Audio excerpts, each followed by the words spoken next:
first live stream. And thank you, Tomo, for inviting us. And this is really fun. We've never done this before, so this is super exciting. Awesome. No, thank you guys for like accepting this and trying this new thing, especially with just some guy that's like, oh, Legacy of Kain is cool, and these people think Legacy of Kain is cool. Let's talk. You mean somebody who talks to us all the time on the channel and who we have a lot of fun with? Yeah, I mean, of course I'm going to say, oh, who's this? No, we know who you are. Fair enough. Fair enough. Oh, amazing. Yeah, awesome. Let's talk Legacy of Kain. There's so much stuff going on, especially this new patch, which is So really amazing. good. What? Like Yeah. what? Like actually. It was wild. I had wondered if they had added the E3 1998 demo to Soul Reaver Remastered, and I wondered if there was something else coming. But this is so far beyond anything I could have expected. It's just absolutely, absolutely wild. And hey, everybody who just joined the chat, we are talking the patch 1.0.7, which is incredible. Absolutely frigging incredible. So like what I mean, where do we even start with this? Do we start with the skins? Exactly. Yeah, start with the weapon skins. Yeah, that's insane. Like, I haven't unlocked any of the new ones. I've just checked the same ones that you had on your playthrough, just the default ones. But Yeah. already the default number is insane. There's so much already. Hey, people joining Spirit of Paradox. Hey, folks. Welcome. Hey, that's awesome. Oh my god, that blew me away. Especially Yeah. like you can actually mix and mash things. Like just the skins were already insane. It gives so much replayability. But like weapons is like I never expect. Like why would they? But Yeah. of course they'll blow our minds. Of course they'll do it. Like Of course they're going to. I mean, the whole release was a surprise. Like this is just more surprises. I'm kind of like my heart is about to jump out. Like I'm not sure like what is going on. This is incredible time to be an LOK fan. So this is amazing. Absolutely. Like that's the thing. Like ever since Defiance Remastered was announced, February 12th, our lives here kind of changed a little bit because we've been hyping Legacy of Kain for a long time now, but yeah, it was just it was completely out of nowhere for me. I'd hoped that we were going to get something, the bitter taste of that terrible illusion and all. But yeah, and then this patch is kind of the same thing. It's like, boom, here's something amazing. You're welcome. Yeah, it's incredible. Like I can't wait to like hunt the arcane tomes, unlock more stuff. Like I still have no clue what is there. I'm so like incredibly amazed that like the prophesied hero skins are a thing, and now we have wings and we have weapons that we can like. Imagine like just a year ago, this was like unimaginable. Yeah, like, yeah, exactly. Insane, like incredible. I'm lost in words. I just can't wait to play the whole thing, and then perhaps I should do more like videos regarding the remaster because for now I've just been talking about lore and slowly building the channel about lore, which I love, by the way. Those are great. I really love your approach to the lore. I really love your style. It's they're really fun to watch. Thank you. I appreciate that's being seen as a style because from my viewpoint, it's just I talk and that's it. And it's a style. I talk. Fair enough. I'm still waiting to find the identity of the channel fully, but it's Legacy of Kain through and through. I'm just gonna go into overdrive, especially now with this. So yeah. Absolutely. And another thing I really love about your channel is your sculpts. You're so talented. Like I love your Godzilla sculpt, by the way, the kaiju sculpt. And have to talk about that guy too. One day we'll talk about that topic as well. That's so, yeah.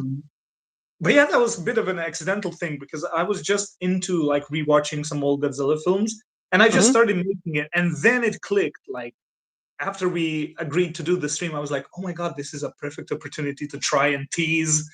This is like I didn't even think of that. It's just timing wise, it was perfect. So Yeah, that helped me Neil, out in teasing this event. Neil, oh, absolutely. Hey, Neolden, I absolutely agree. This remaster is one of the best remasters ever made. 100%. Absolutely. Absolutely. So, This is like top of the line. This is like mhm. less than this would be an amazing remaster, and then we're just keep getting more and Just more. keep getting better, more, just more, better and Really, better and really. better.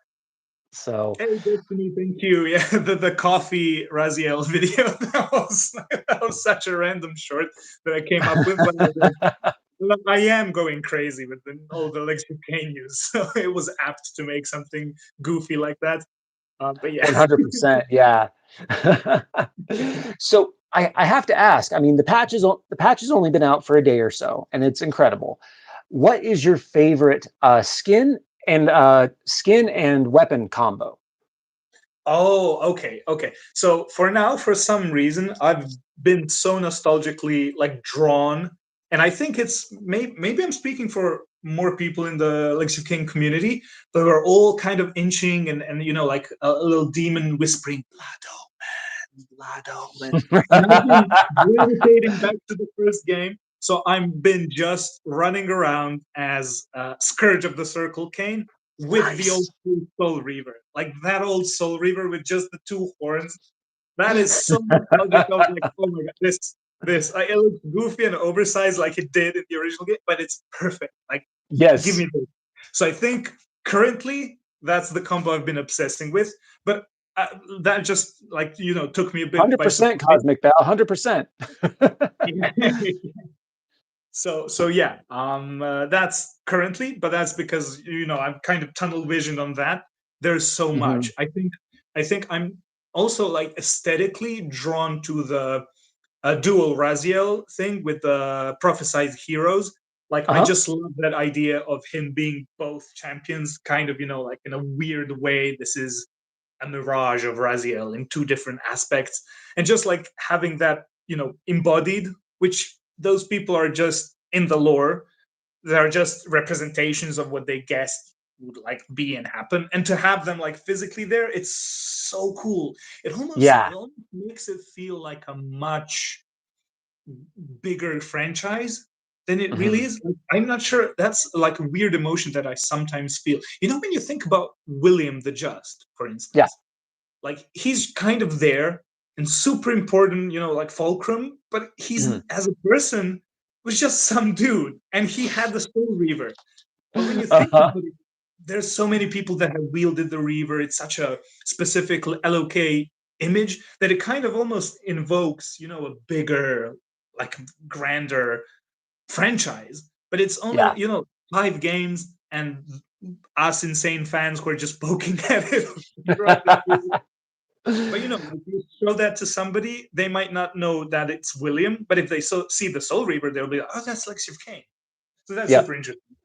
Did you Hang on already just one go? second. On that Yeah. note, I want to show you something. Okay, I'm scared but intrigued. Oh, Verder's mentioned background. Okay, I just noticed that. I didn't realize.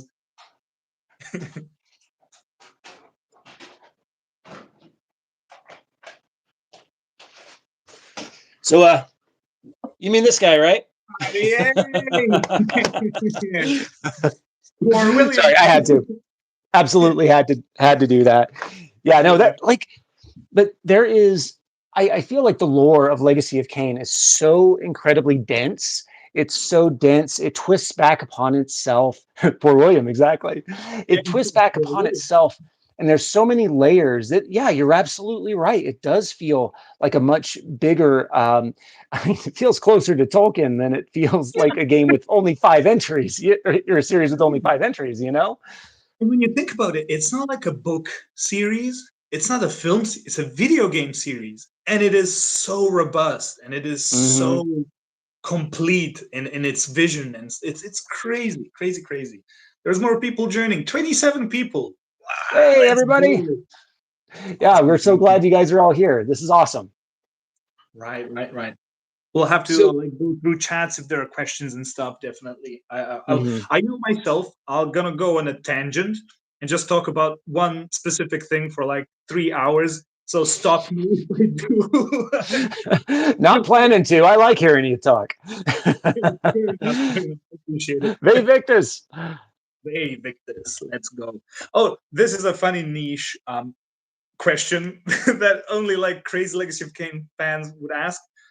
What is your favorite Simon's delivery of Vae Victis? There's a couple, and Ooh. that is a great question. If Okay. That is a fantastic question. So those of us who've played Blood Omen 1, I mean, I don't want to say I ever get sick of him yelling, Vae Victis, but it does happen a lot. But I think my very favorite delivery of Vae Victis is in Defiance. It's one of those quiet ones where he's sticking somebody with the Soul Reaver. oh, Vae Victis. I very, love that. yeah, I'm so close to that. My favorite is also from Defiance, but it's the loud one.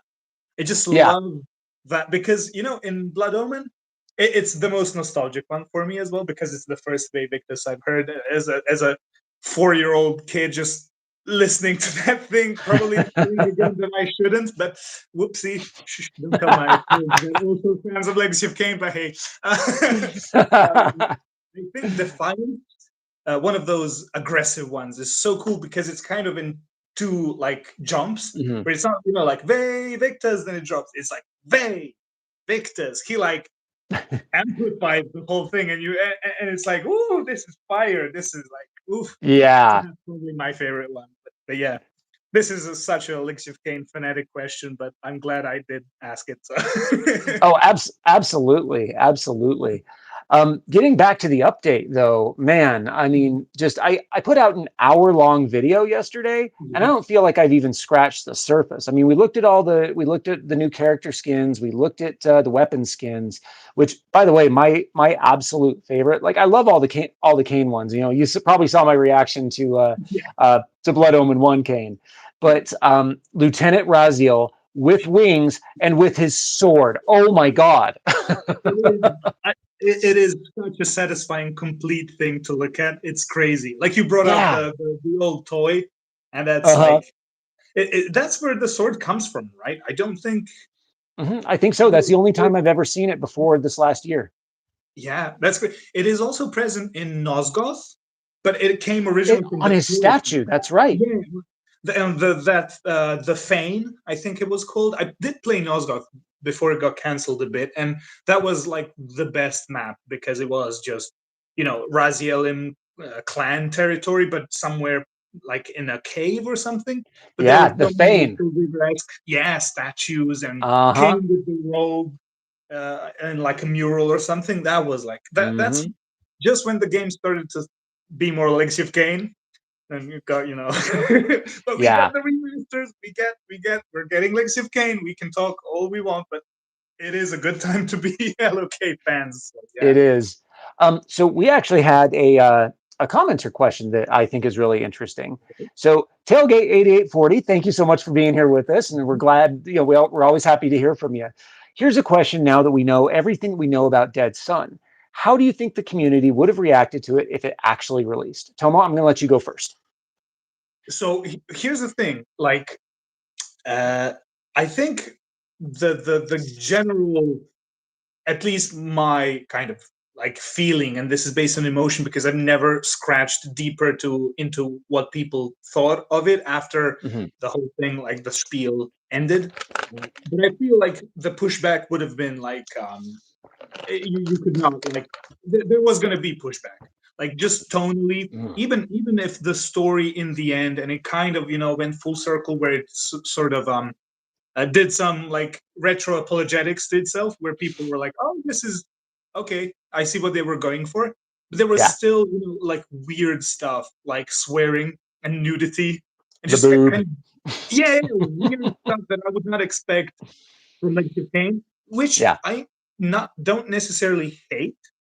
yeah. I don't think it fits, but it almost feels like if in another timeline, if Legacy of Kain kind of got the Dark Prophecy and perhaps maybe even ended the main arc, maybe it spread around and became like a big universe, like lore building stuff. So showing fallible humans swearing, being weird, perhaps could have worked.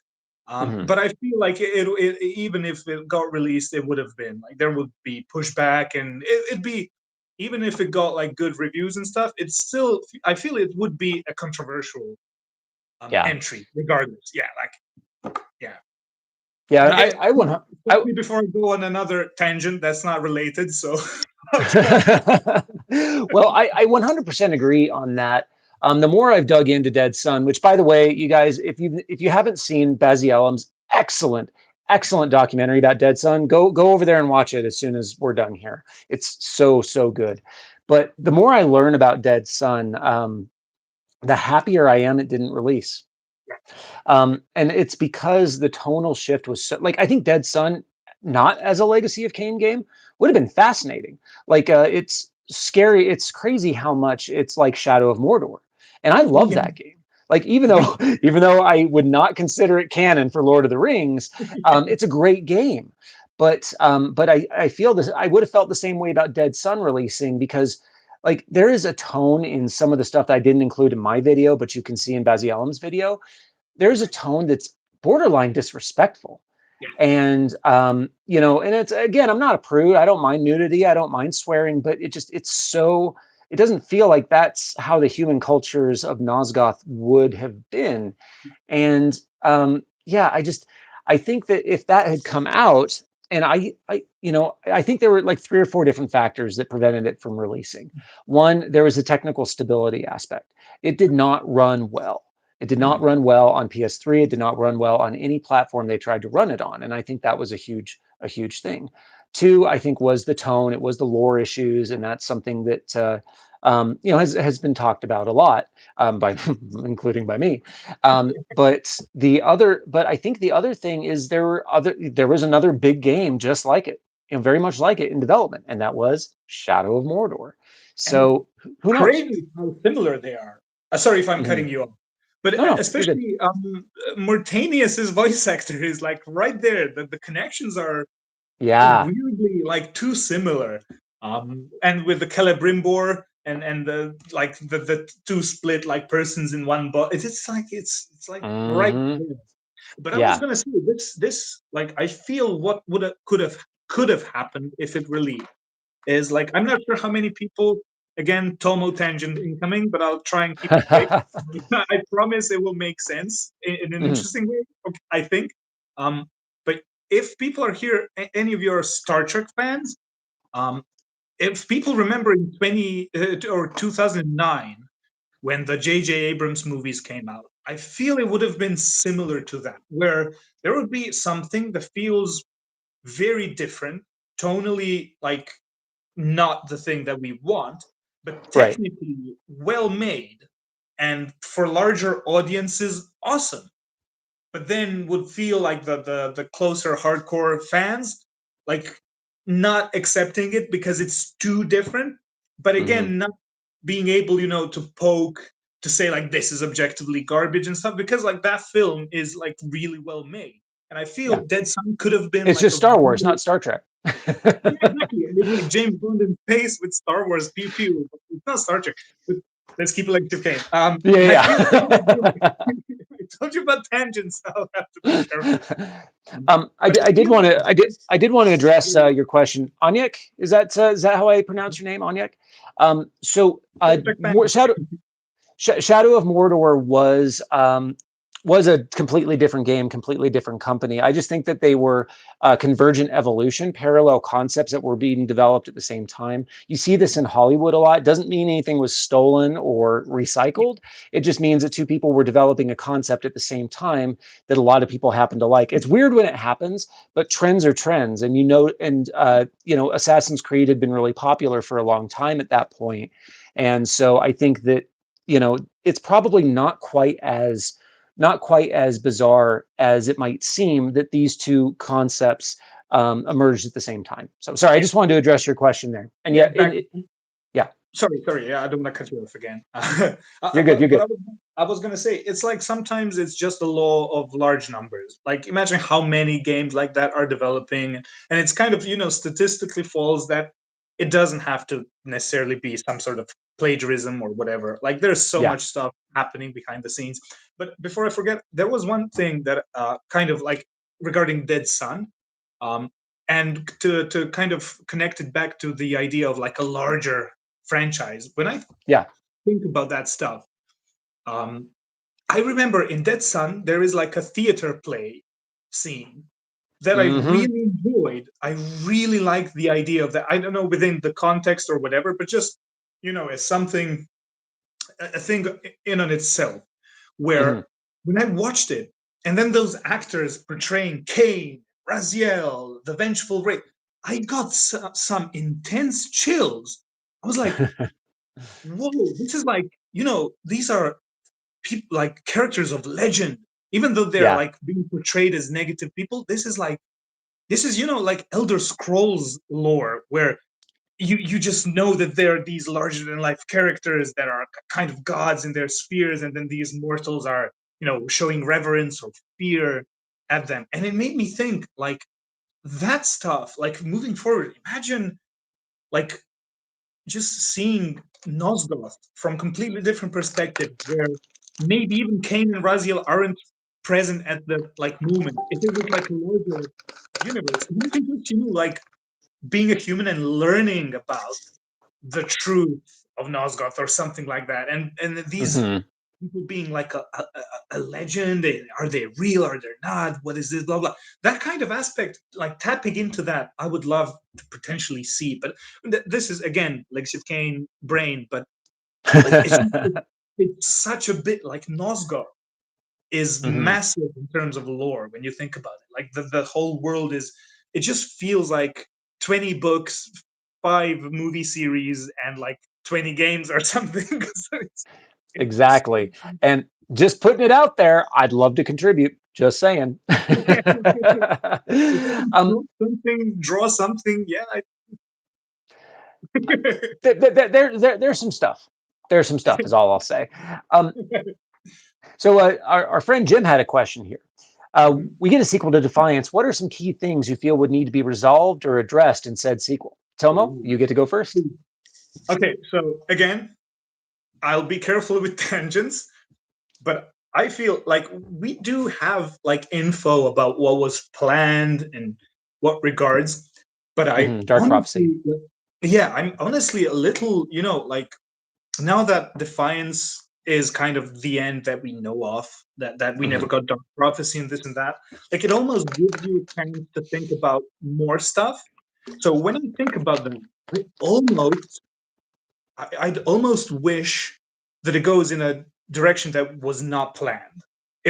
Well, not fully, like do the important things that we know kind of need to happen, but like Yeah. expand it even further. Because like we kind of have the idea, really, like it's been so long that kind of the mystery of it is a little like uh, not corrupted, but like I was thinking about pillars cracking, but kind of Yeah. like demystified, I guess. Yeah. We, But we we know what's in the 5 games. yeah, so Yeah. I feel like if we get a new like time after Defiance and we follow Kane, I almost want it to go in like and maybe even something completely new. Of course, I would like people that have worked on the 5 games like continue it. That's obviously like you want the authentic stuff, but again, Yeah.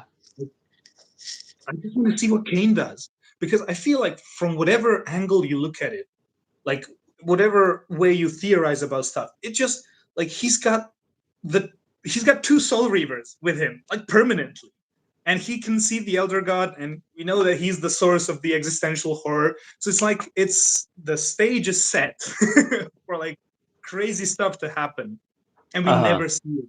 So I feel like the story could go in like crazy place. I would love to expand on the lore and stuff, but I don't want to go on a big ass tangent right now. Maybe later. But again, if I start talking about the lore, we're kind of screwed.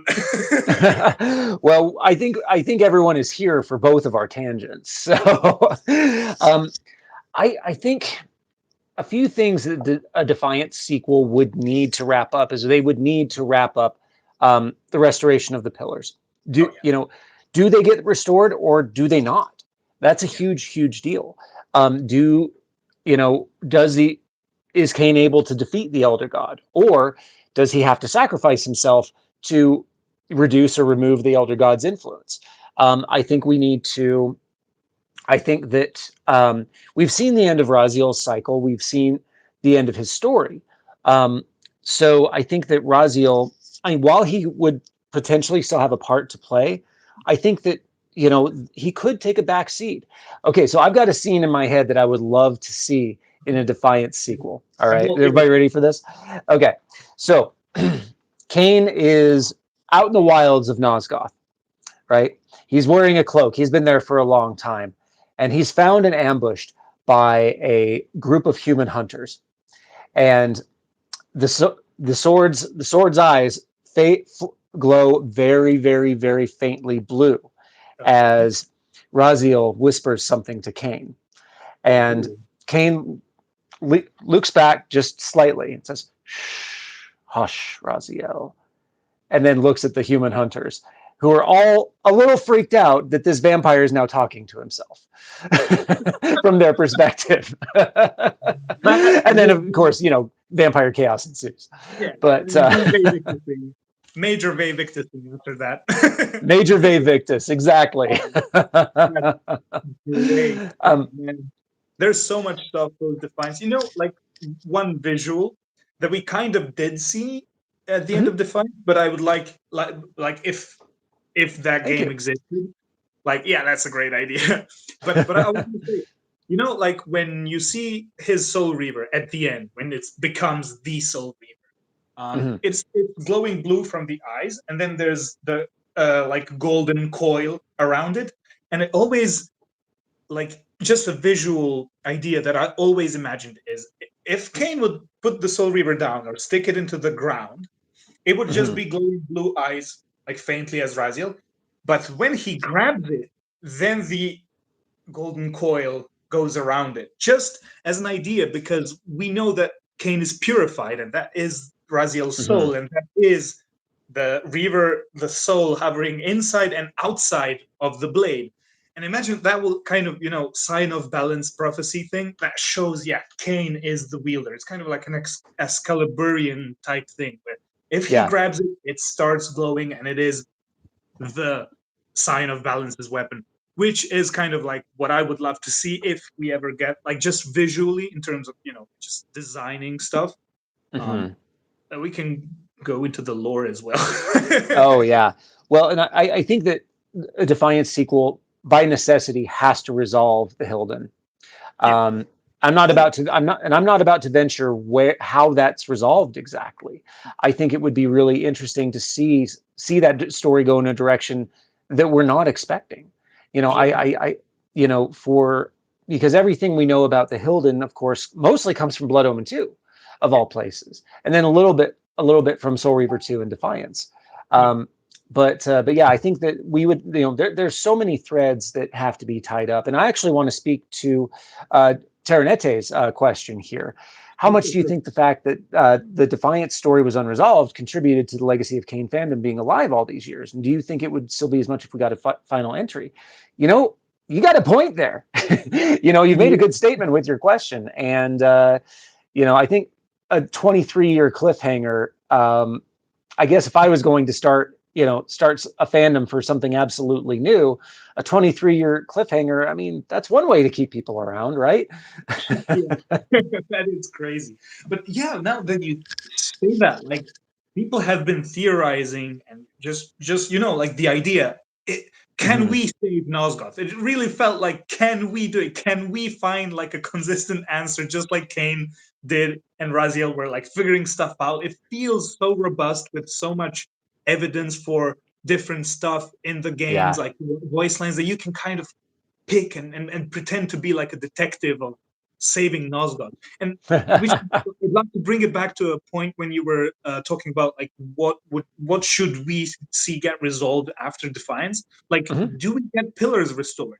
Because after Defiance, it kind of puts a bit of a shade over that idea. In Soul Reaver 2, it feels like restoring the pillars is just objectively the most necessary thing. It surprises us that Cain is also doing that, like that's a great slow burn change where you realize that Kain is actually like a genius and not some like Yeah. angry murderer. And well, I mean, angry murderer, sure, but a genius nonetheless, and thoughtful and wise.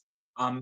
But then Defiance comes, and you learn that the Elder God was like tentacling the brains of ancient empires, like giving them like bad ideas, and kind of being not good, and the sealing the Hilden feels like a massive war crime, and the Pillar perhaps maybe aren't that good of a thing, but are they tied Hmm. to the nature of the world? So did the vampires, kind of made sure that this is also prison, but it also keeps uh, Nosgoth alive because it's sealing them in the demon dimension, which is like Hmm. naturally corrupted.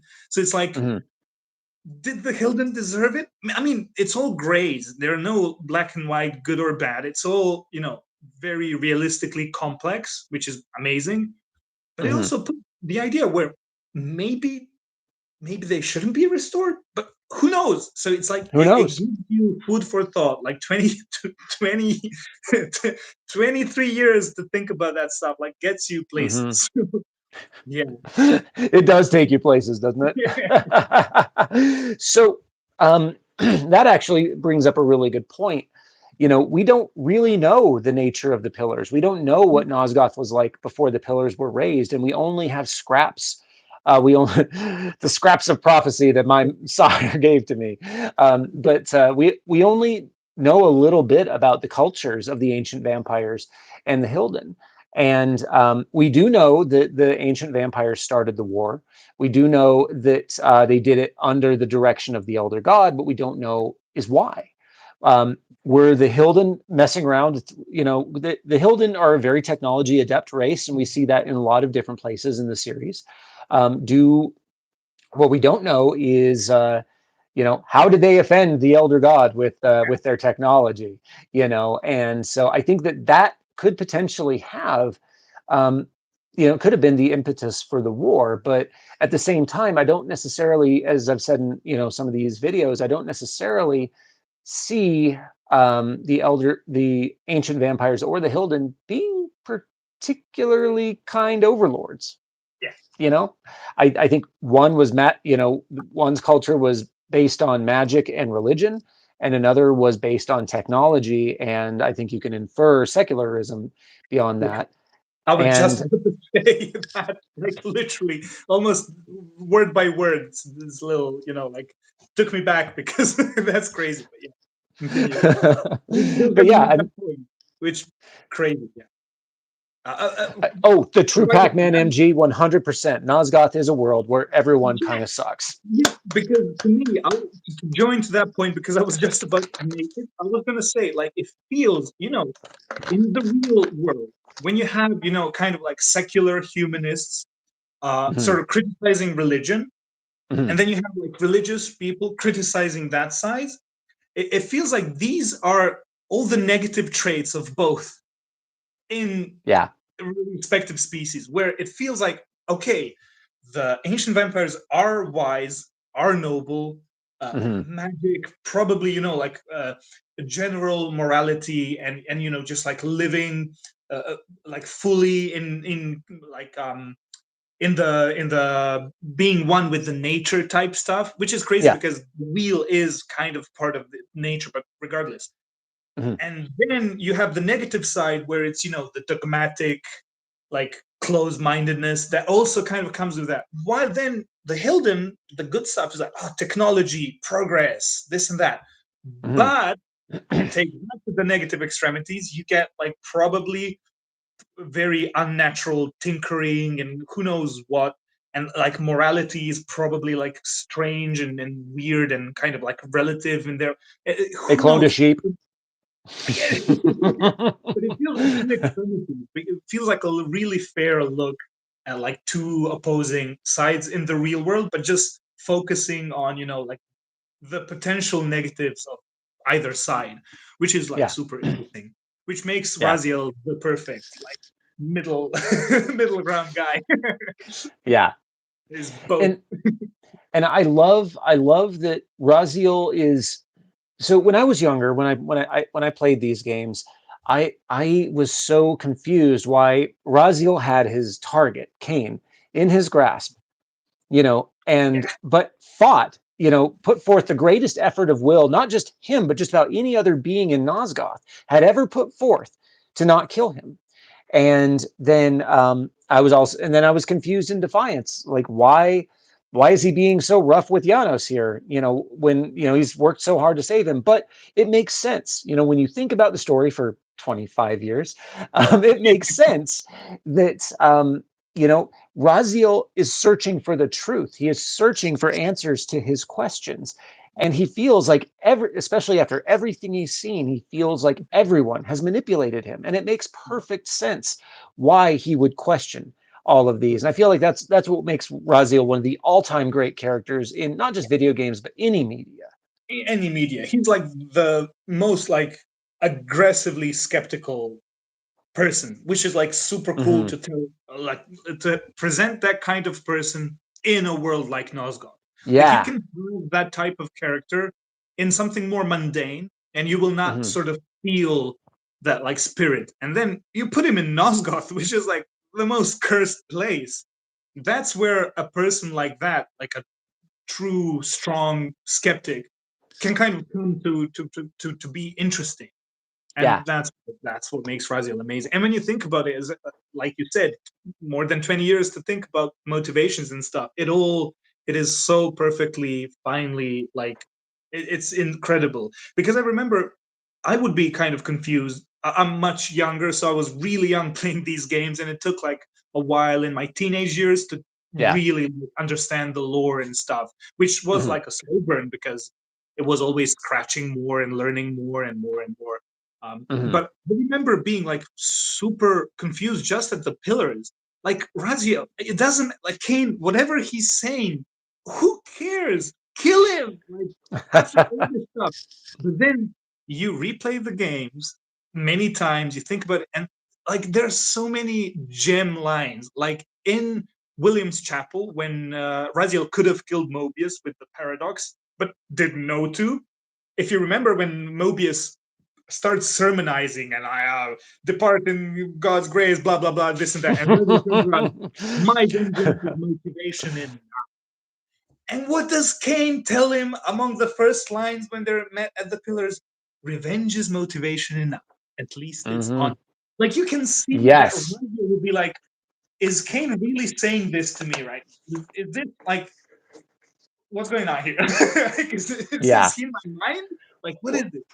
It and works. that's something that I've always loved about Kain is that he might be ruthless, he might be a killer, but he is not a hypocrite. He has no need to lie. True power doesn't need to lie. And Zero. yeah, and I love that line of his in Blood Omen 1, where you're coming back from Williams after the paradox has happened, and um, let's see, how exactly does it go? These vampire hunters would cloak their bloodlust in a veil of righteousness. Hypocrites. And I love the vitriol, the venom that he brings to that line. And he does that same thing with Raziel. Let's drop the moral posturing, shall we? And it's so great. I geek out about that for hours. No, there's no altruism in this pursuit. Your reckless indignation led you here. I I counted on counted on it. it's like straight fire. Like if I had earphones, I'd have to throw them away because they'd be burning. It's like Exactly. And then, just for fun, I do want to call back that moment where Raziel meets Kain in Williams Chapel, and Raziel asks Kain if this is his sorcery with the displacement, and Kain says, "No, it's yours." And then you hold all the cards. you have nothing to fear. You hold. That's probably like it's hard to say what would be my favorite scene. But that's a strong contender for the best scene for me in the entire series. that William, but it's hard because there's so many. But I feel Hmm. it's just kind of at the peak of the intrigue of the entire story is Yeah. there because the pillars talk in Soul River 2 is where it starts, where you're Hmm. realizing, okay, I'm in for a ride. This is not as simple as it seems. But it Yeah. feels like kind of, personal stuff comes later in Soul Reaver 2. The big plot twists are later Hmm. on. But Hmm. the kind of objective, like setting up what's actually happening, like not interpersonally, but just generally, like what is the nature of the world. I feel that's the pinnacle. And that scene Yeah. is, how great is it to hear Kain kind of cheering Raziel on, and that is Yeah. incredible. Like that scene always blows Poor people's William. mind. Poor William. Like I recently got my girlfriend played through the remasters and stuff and got into Legacy of Kain. Then a lot of my friends who were like, "Oh, I knew about Legacy of Kain," but I was like, "Play, play, play, play." That is Yeah. the scene that blows everybody's mind. Like always, Hmm. unanimously.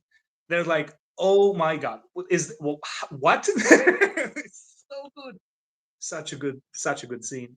And You just that shared the line at the end. Oh, sorry. you shared the dark gift, which is something everybody needs to do. Hashtag share the dark gift. Get Dark more gift. people playing. Okay, that's all I wanted to Yeah, say. don't let the Mobiuses of the world stop you sharing the dark gift. Yes, 100%. Yeah, but yeah, that scene is incredible. Like especially the last lines when Raziel like just went through this crazy like experience and realizing that he's truly important and whatever, but he Mhm. still kind of turns around and just wants to walk away because this is getting too much. And then Yeah, Kain says something like, "What was it? Remember, Mobius propelled you here, but you walk unfettered." And then it's, unfettered. yeah, a champion of free will and conqueror of false False history. histories. Like, Yep. how incredible! And then there is so much more for you to unearth if you have the heart for the truth and the will to see it. Yes. I love that line so much. Like I put that in my promo short 30 for the big minutes, remake video that we did last year. exactly. But it feels like just 30 minutes ago you were like, Kain is such a bad guy, I want to kill him. And then it's like, oh my god, this is one of the best characters ever in anything. Like crazy. Yeah. Yeah. Yep. 100%. 100%. So I want to touch on this just really, really quick. Destiny and I have spent a long time covering this topic in our videos this month, and I don't want to talk too much about it. But the question's been asked, so we'll address it. Would you be interested, open-minded, to an Ascendance sequel, or do you think they should move on? For my part, let's move on. Same here. Yep. Yeah. So, Oh, there's 38 people. I didn't notice. Oh, hey, thank everybody. you, guys. Welcome all. Oh my god, I went on such a big tangent that I did not see how many people just joined. Not just now. They've probably been here. And I didn't even, like register that. I was just blazing Kain as usual. Oh man. Well, it's awesome that all you guys are here chatting with us, and this is fun. I've actually never done this before. We do have a lot of people asking if I could stream games and do them live. Here's the thing: I'm such a stickler for quality, whether that's sound quality. Forgive these today, but whether it's sound quality or visual quality or game quality, we want to make sure that when we do get to do that, that it's the highest possible quality that we're capable of. And so I'm actually really glad that you invited us to do this because this is kind of a big step. And I feel like being able to jump on and talk with a fellow fan about Legacy of Kain, that's just, why would I pass that up? Right. Thank you. I still appreciate it because, like I was just, I'm gonna ask, I'm gonna shoot my shot. Let's see. I think these guys are awesome, but who knows? Here we go. Here we Here are. we And go. No, it was good. I'm glad you did. I'm glad you I did. feel this type of live streaming is awesome, especially for the community. Like I do it on my other channel that's not like Legacy of Kain stuff, but it's like Mhm. it's been such a like mind opening. Oh my god, this is like the coolest way to, like get content, and even like you can clip bits, create shorts from this. If we get like funny lines or stuff, like there's so much that happens. But most importantly, we are actually like talking to the people like in real time. Yeah. That is always the best. And uh, Yeah. here's another one. Like, suppose you throw a coin enough times. Suppose that's objectively one of the best lines ever This is in not the anything. coin, but a coin. Yeah. Call it. What do you think it is? So is it Kain and Raziel? No, this is just a quarter. Oh, just a quarter. I have no idea. Is it on its edge? Does your arm hurt? Nope, didn't break my hand. I'm okay. So it didn't land on its edge. So what happens if I get it right? I don't know. A fatal paradox? You have to answer the next question if you get it right. Okay, so heads. Heads. It's heads. Oh my god! All right, so I think Destiny had a question, so that one's all you. Okay, so where is it? Let me see. Oh yeah. That is crazy. Like I've never seen that before. That blew my I'd mind. never seen Like, it before either. that is like that's a remaster feature, right? That's not. I don't. I would have to go back and try it in OG Defiance, but I didn't have any Hilden to smack with my cellophane tube, so I was just like, "Hey, prisoner, what's up?" Like it blew my mind. But then I'm sort of, almost gaslighting myself into thinking, no, that was there before. But I don't remember it. Maybe it was, but it's like it's weird because I feel we would remember if that was there. Yeah. But in any case, awesome. Like So cool. that was like a proper like mini jump scare. Even like, oh, this how is this? This is not usual. This is not what usually happens. Whoops. So that was Yep. crazy. That was so funny. I was just like, I just want to hit something with a cellophane tube, and the prisoner had enough, apparently. And I love how comedic it is. I hope you make a short of that moment because it Oh yeah. was so comedic where you were like actually in shock and then like late responding because she's just transforming and the first thing it does it grabs you by the leg He's and throwing me around. style. It was perfect timing. It was like slapstick at its best, but just That was so funny. so good. Oh man. So July Boy 77, I did want to answer your question here. All of our interviews with Reina and Baziellum were recorded a few weeks ago. So this was before the big patch. So yeah, that's we do have one more part coming, but I will at least record a part saying, hey, this was before the patch, but we're thinking about it. We're thinking about that. So crazy. Yeah, that was amazing. Like that brought me so much joy. I was with my brother at their place, and we were just hanging out when around the time when we got the Ascendance and everything. So Legacy of Kain was like, this is the number one topic right now. And then we were alone at an apartment and just put it on the big TV and just watched, just listen and kind of like just that was such a treat to actually nice. have that. So that was like kind of the household default, just your faces and heads on the screen. That is really funny, just because like another commenter mentioned our chaotic sibling energy that me and Destiny have cultivated over many years. But and now they put the idea in our heads about doing a live stream. Are you sure you want that? Are you sure you can handle me and Destiny on a live stream? Because we have to cut a lot of stuff out of those videos. Oh my god, what have I unlocked? Is this the fatal paradox? Have I like strained history too much now? Don't blame me. It's not my fault. Oh man. Well, if it happens, make sure that you're there, and so that you can see YouTube insta ban us. The true Pac-Man has a great comment. Handle? No idea. Want? Yes. I love it. So another question from True Pac-Man MG. My favorite thing about Blood Omen 2, My favorite thing about Blood Omen 2 is how many of you it brought to the series. That's Oh, it. okay. All right. So, Like I have nice things to say about Blood Omen 2, regardless of like I have problems with it. Of course, it's like, of course, you know, it's been the thing. But go for it.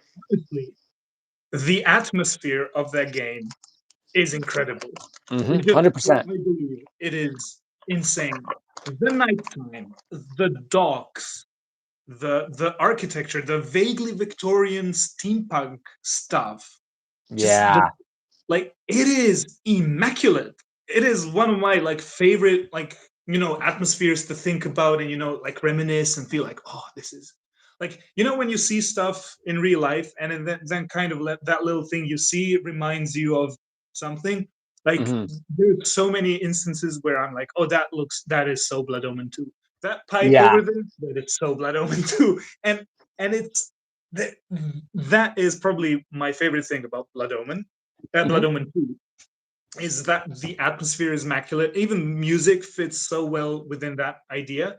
And probably hmm the second thing that I really enjoy, which is I like the slow resistance type of story where you have hmm like a group of people and there's some oppressing um, thing or government or whatever, and then you slowly have to, like work from the shadows, guerrilla style, Uh, fighting and becoming a resistance. Even though I think it's not done super well, to be honest. Like, sorry, yeah. but I still nonetheless enjoy that. I enjoy the idea of the cabal, the slow hmm Kain. Nobody knows that he's alive, and he's actually like slowly working from the shadows and getting to the top. And when you get to that like big mansion level with the hmm murals, and it starts feeling much more Legacy of Kain, that stuff I think is very precious in Blood Omen 2.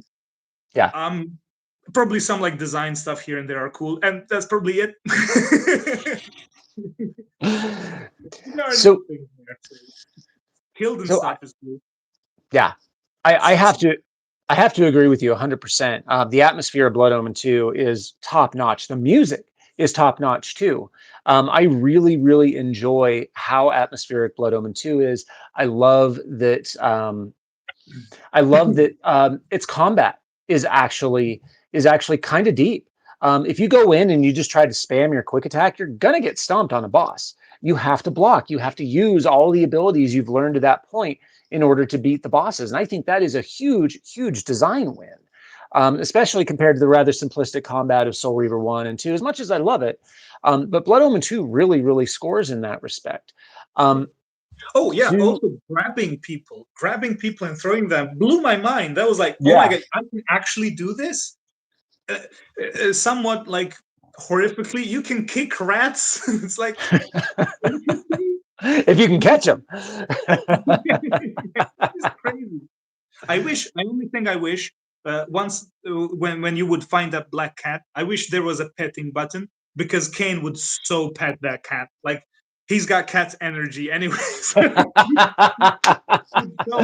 kill Where is somebody. my cat? Speaking of, whenever she hears people talking, she usually comes down here and likes to come sit on my lap, but she's not anywhere. So, yep. Say hi to Lulu.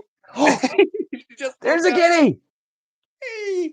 Oh, Say hi adorable. to 35 people. You're famous now. Okay.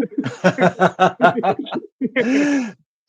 We've got a gargantuan black cat. We call her a supermassive void, and and her name is Tolly. And yeah, she's the queen of she is the queen of the void. She is the queen of this household. So we don't have any control over our lives. Just Tolly, the queen of the void.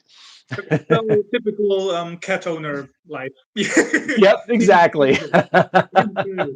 That is, I mean, that is Kane energy right there. Yep. But no, Temporary 67. That's Blood Omen 2 Kain might. I don't know if other Kains would.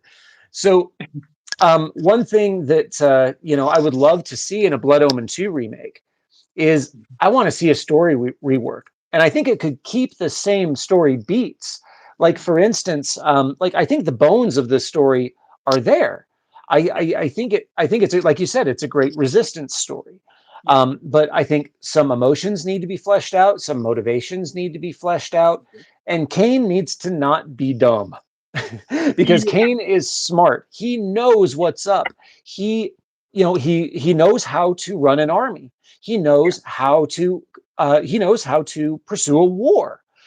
Because he got to where he was in at the beginning of Blood Omen 1. um, Definitely agree, Tailgate. Definitely agree.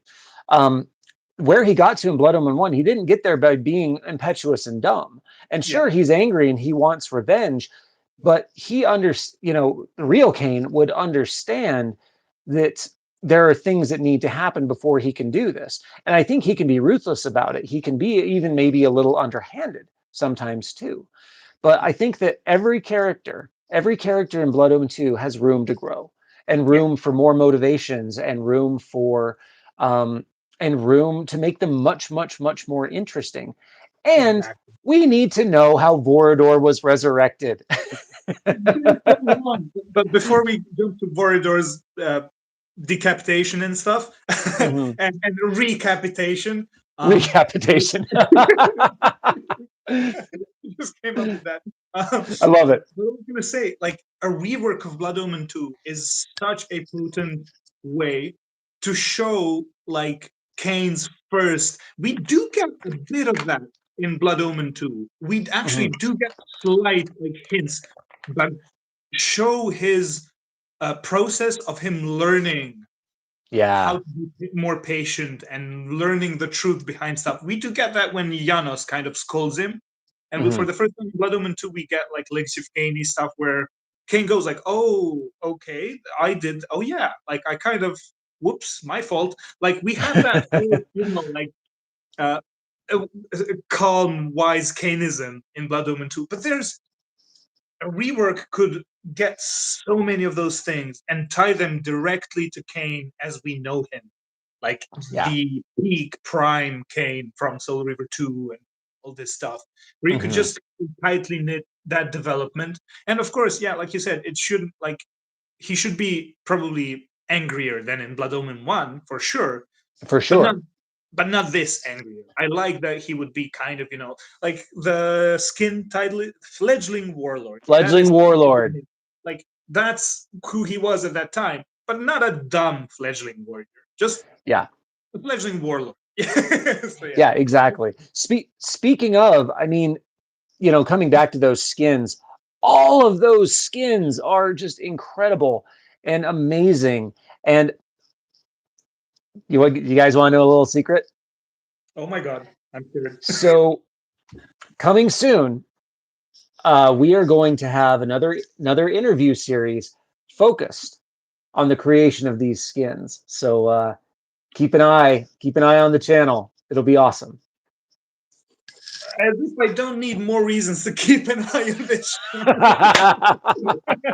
Yeah, This is just overdrive, overkill. we're going to be talking a lot more about these skins in videos going forward, and um, but yeah, the specifically the Blood Omen 2 skin that made me really believe in the potential of a Blood Omen 2 remake, just like the Blood Omen 1 skin made me think of the potential of a Blood Omen 1 remake. Yeah, Did I say blood? You know what I mean. yeah, yeah, exactly. Yeah. I mean, if like I feel we can talk about this because it's officially on the official channel. That Uh-huh. Blood Omen one short has got me thinking. Like the Uh-huh. Legacy of Kain official channel, like a month ago or something, Mm-hmm. just dropped out of nowhere. No talking about Blood Omen, just like Defiance trailers, this and that, blah blah blah, and then suddenly there is a Blood Omen one like short, and it ends with "You will have the blood you hunger for." Hunger for, yeah. And then I was like, oh my god, this sounds like something is cooking. And I write three giant OMGs in the comments because I was like, oh, this is not just a random short. And then they hearted my comment. So I've been going a little insane because they're hyping me and I'm scared. But I don't know. Well, I'm gonna I have say, no inside knowledge or anything, but that just to me, like, is that that has to mean something, right? I'm going to say that if they do a Blood Omen 2 remaster or a Blood Omen 1 remake, they've got the team on the Defiance Remastered team. They've got the team. Let's just keep them on and run with it. Let's start today. Let's get it started. Let's go, go, go, go. Wouldn't that be a dream? Like already there's so much stuff that's happening now is like incredible for Legacy of Kain fans, but just Mm-hmm. the idea that there's probably more. No words. No Yeah. words. Well, the first taste of that terrible illusion, hope. Oh yeah. One thing that I will say, and since I've got you guys here, I want everybody to spread this.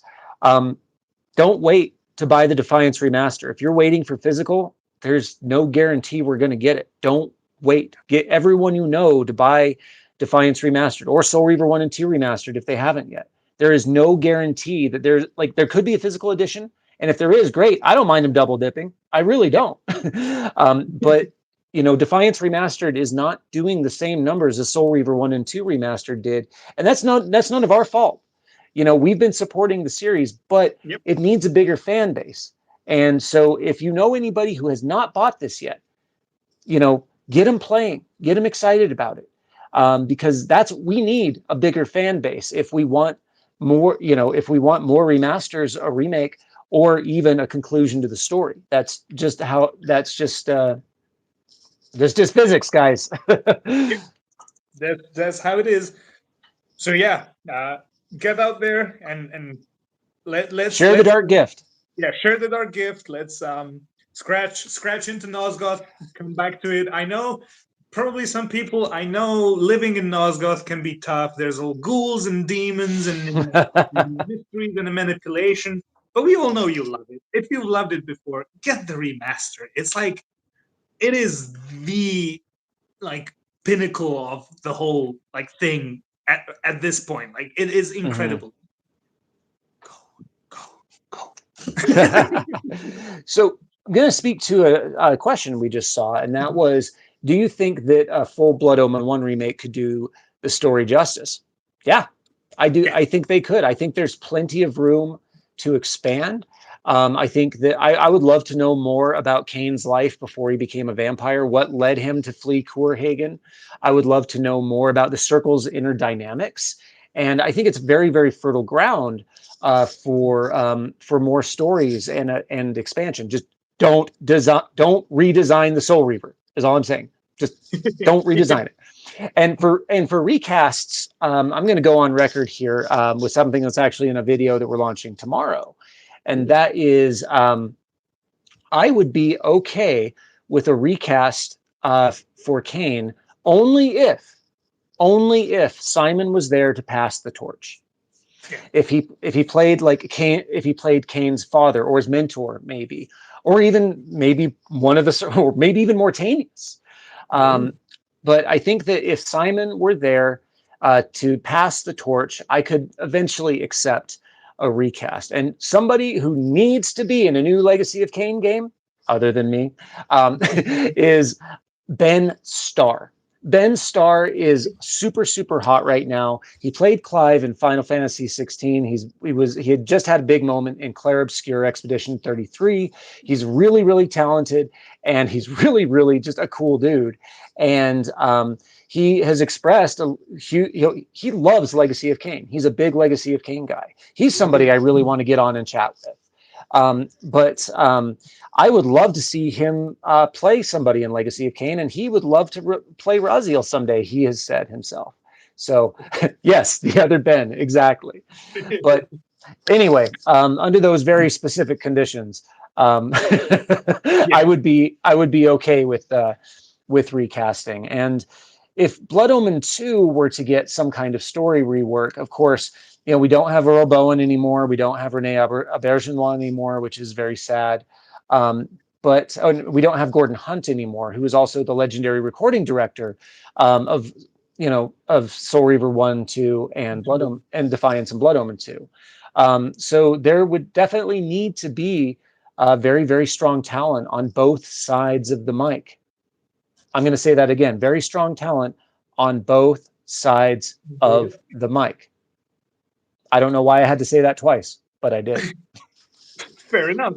But I do firmly believe all of that is possible. Like, you know, it's hard because again, we are speaking about five games that are, you know, like for 23 years there have been those five games and they are so Hmm. near and dear to our hearts and like so many grew up with it, and regardless if you even if you didn't, it's still been a long time, so you feel like this has been thing you've been living with. So we are kind of, you know, oh, we Me. Simon is Kain. Sorry, We are, tailgate. Sorry, tailgate. Answering your question, me. I'm looking forward to that a lot. there you go. I'm not sure what was the question, but Who's looking forward to Blood of Dawnwalker? So, Blood of Dawnwalker, I've looked at some trailers. It looks like The Witcher 3 meets Blood Omen 1, and I am super excited about that. okay, So, anyway, fair sorry, enough. sorry to derail you, Toma. It's all right. Like I've got my own tangents always, so I'm sure I derail stuff, which brings me to the fact that I think I forgot what I was talking about. Oh yeah, okay, I remember. But it feels like, you know, Simon is Kain, Michael is Raziel. Nobody else can ever blah blah blah this and that. And I mean, those are just like talents that, you know, like happen once in like A bajillion lifetime. eons or something, you know. But again, Yeah. you look at so many other franchises that have been bigger, even longer than Legacy of Kain, and of course, you know, expanding things can always bring its own risks. And you know, like Hmm. some people could say, like, no, keep it as lightning in the bottle. But we've seen successful recast, successful multiple voice actors for multiple, you know, like characters or whatever. What makes me think like hope, because if we're gonna get more Legacy of Kain and if it keeps going, you know, Yeah. time goes, you know, it's new people will have to, you, what can you do? But it makes me think, you know how Kevin Conroy is treated with reverence as Hmm. the The Batman. Batman. Yeah. There's no other but nobody's saying anything negative about all the other Batmen that have been, you know, like all the other voices are incredible. It's just that there's always going to be that one that's the And Mark Batman. Hamill is the Joker. Yeah, exactly. Those two, that's it. But again, you don't like hate on other people performing Joker. Some of them are amazing. You know, like Troy Hmm. Baker did it in Arkham Origins. It was insane. It was Yeah. like crazy stuff. And what was his name that played Batman? My God, my brain is, Oh, I can't remember his name. who was it that played him in chat? Can you help us out? Who played Excuse Batman me. in Arkham Origins? Anyone Yeah, remember? uh, and his voice was amazing. It is not Kevin Conroy, but it is Hmm. so It good. was And it's good. like that can be done. And it again, it's not imitation, it's not copying. It's a kind of a different take. And that's not taking away anything from Kevin Conroy. He's always the Hmm. Batman. The same could happen to Kane and Raziel, where we know Hmm. this is not going to tarnish it. Like if we get new awesome voice actors, Oh, it was great. Troy. Let's see. What did Troy Baker play Batman or the Joker in You know, Arkham? he played Joker. Troy Baker was He, Joker. yeah, he played the Joker. I don't remember the name of the, but he played a bunch of different characters in many places. But my brain is just not working right now. I'm in Legacy of Kain mode, less Roger Batman Craig mode. Smith. Yes, thank you Roger so Craig much. Smith. Roger Craig Yep, Smith yep. He was was great. Yeah, and it was Troy Baker was great awesome. as the Joker. Troy Baker's great as everything. Yeah. So there you go. Like that could be if we get more games and sequels or whatever. Like, of course, it's not Kane, Simon, Raziel, Michael, Batman, Kevin. That's just how it is. But let's see. Oh, There are more people. So yeah. yeah, What was yeah. the question? Yeah, Roger Craig Smith did Ezio in Yeah. Assassin's Creed, the Assassin's Creed 2 trilogy. Incredible. um, but yeah, I feel like, when you have such iconic characters, a recast is always going to be difficult. Um, Touching back very briefly on Ascendance, I thought the voice actors in Ascendance did a great job. Um, Crispin Freeman, who played some of the other brothers and did some additional voices, did a fantastic job. And it was wonderful to hear Michael back as Raziel, but that's probably the last time we're ever going to hear him. Um, but so if we ever see Raziel again, it's probably going to have to be a recast. And again, I nominate Ben Starr because he would love that. He would love that, and I think he would be amazing. But Simon Templeman right now, I would say that, like, if you can get through me and Destiny's chaotic sibling energy to watch those videos, Simon is the absolute highlight. He is absolutely killing it as Kain, and he is having so much fun. And I just we before that baton gets passed, we need to hear him as Kain at least a few more times because he loves it. You can tell Oh, he loves it. oh yeah. Can we touch upon a bit of like Ascendance in terms of like voice acting with Simon? Yeah, Because uh like that scene for like, is it spoilers? Should like people? I'm not sure, but yeah. there, Spoilers yeah, incoming for spoilers. Ascendance if you're concerned about that. But the crypt scene, the raising of Isaac, I got intense chills from that scene. Mhm. Like that is my, like that is the scene from Ascendance. Like everything else we can talk blah, blah, blah, this and that, but that scene, like, just chef's kiss. I enjoyed every second of that scene, partly or mostly because of just how into it Simon was. And it, Mhm. it just gave me intense chills. The way he said Raziel when he's like, and you thinking about, this is the first time, this is the Mhm. beginning. Like this, Raziel will give his life for you. Rise and serve. Oh my god, that was it. And the fact that you actually, see the soul being like the part of it's just some, that was magical for me. Like we Mhm. can, yeah, we don't have to like go. I think the fandom has said what they want to say about Ascendance, and Mhm. reiterating makes no sense. But that scene, like that gave me intense chills when I played through it. It was insane. And Yeah, yeah, yeah, keep going. Yeah, sorry. I feel like Simon has only gotten better in this role, Yeah, and that was for me the absolute best. Simon's performance was the absolute best part of Ascendance.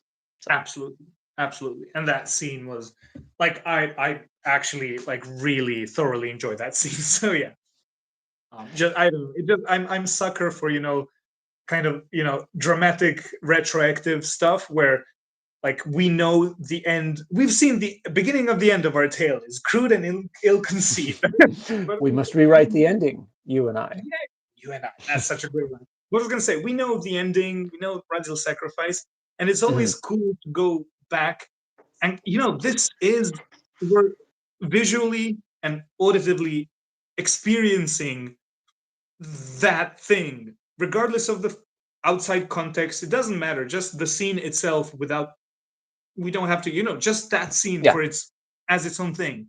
Mhm. That is just incredible. Like that's the moment. Kain even has no clue yet, like what's gonna happen. How this is like. Oh, I know it's so wonderfully dramatic. So yeah, I Yeah. just wanted to praise Simon bit with that scene. So Praise yeah, Simon. yes, um, we and also I feel like, especially because y'all have mentioned this, I would be remiss if I didn't mention Kain throwing shade at the Lalith at the pillars. That, and you only get to see that, and you only get to hear his riddles if you get him wrong. And yeah. of course, for fun, we went and intentionally got them all wrong. But yeah, Kain throwing shade at Lalith is just That was hilarious. so much fun. Oh my god, I didn't know about that. By the way, me and my brother played through the whole game, and of course, when we got to that scene, I was like, "Legacy of Kain lore, let me flex," and I didn't even think that. Oh wait, like there might be something interesting if you like miss it. And then when I watched your playthrough, I was just dying laughing. Like I immediately sent a message to my brother, like, "Yo, we missed this. Like, how did we? This is gold. This is hilarious." it And the was it was deadpan delivery, so good. it was so funny. Let's see if I can remember one. Did you feast on the blood of a dimwit before you sought this challenge? You must be one of the what was it? You must come from a line of uncommonly stupid vampires. And Simon is such a great voice actor that you hear so many different emotions of like actual disgust, but like proper confusion, and just like how it's such a good vibe. And like we You heard you would Kain. do better to find you would do better to find a new, less pathetic paramour. That was so good. That was that is so good as well. So much fun. So much fun. There was another great question in the chat there, and I can't pull the chat back up. Oh, there we go. There we go. Stand by, stand by, stand by. Please share your thoughts and ideas on how Kain would kill or destroy the Elder God in Dark Prophecy. So here's the thing. I don't know that the Elder God can necessarily be killed, but maybe he can be moved. Maybe his influence can be can be lessened. Maybe he can be banished. Yeah. For instance. So here I have like crazy thoughts about this, and I recently let's hear spoke him. with my brother, and we theorized about stuff with it. But I like when you think about it. We know that at the end of Defiance, I have, like I've made some, like I mostly cover interesting stuff from the lore, but I've also made like a video and some other videos where I sprinkle some headcanonish stuff, and I always use evidence from voice lines in games. I never just like pull stuff out. You If cite I'm your sources.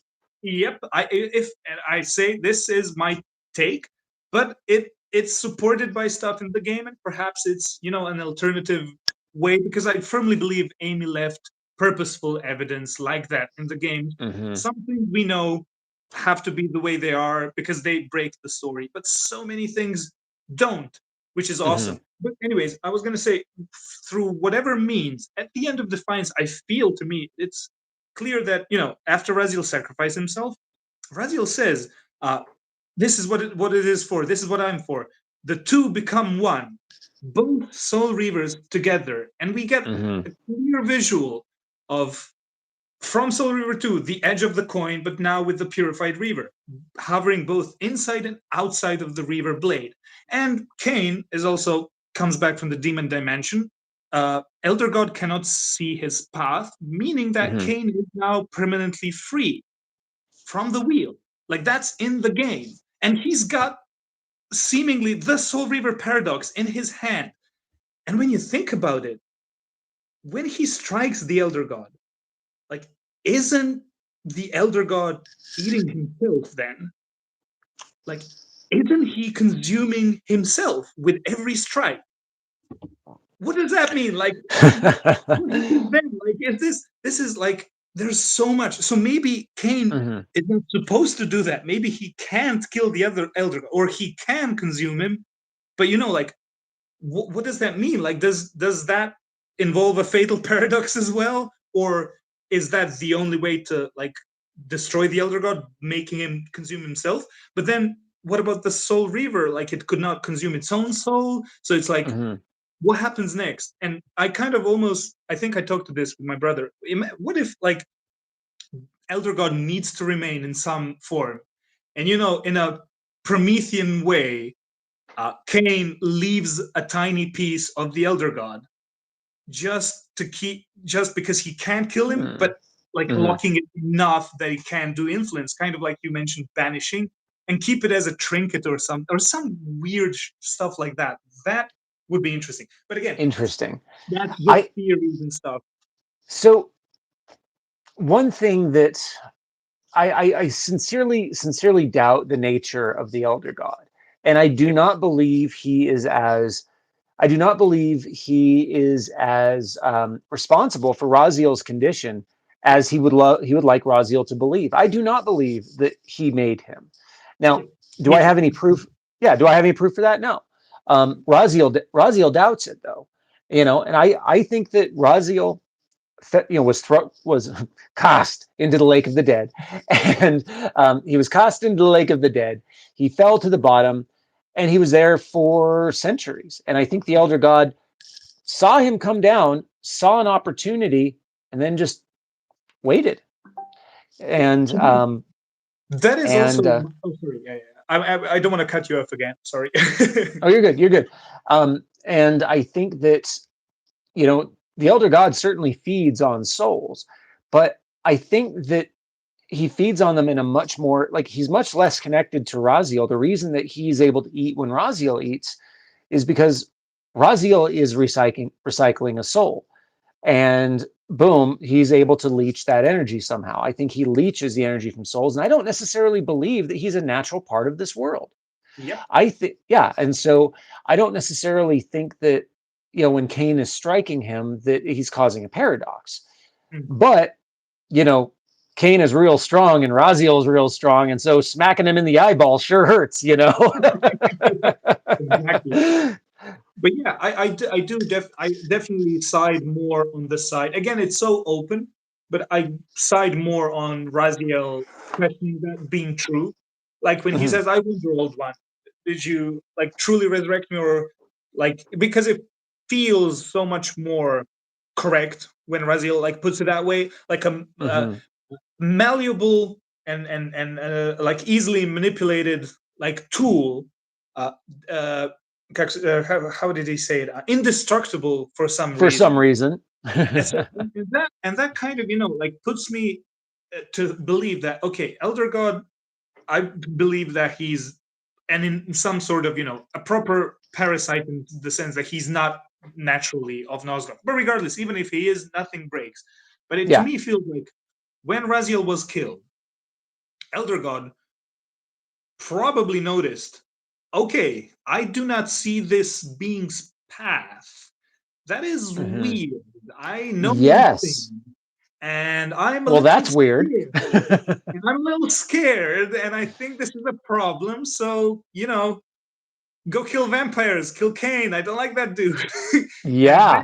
it, like, Raziel kind of also confirms that from his perspective in Defiance when he's pissed at the Elder God and he like Mhm. says, "You parasitic fraud, you're forced to imprison me because I possess free will. You possess nothing. Nothing.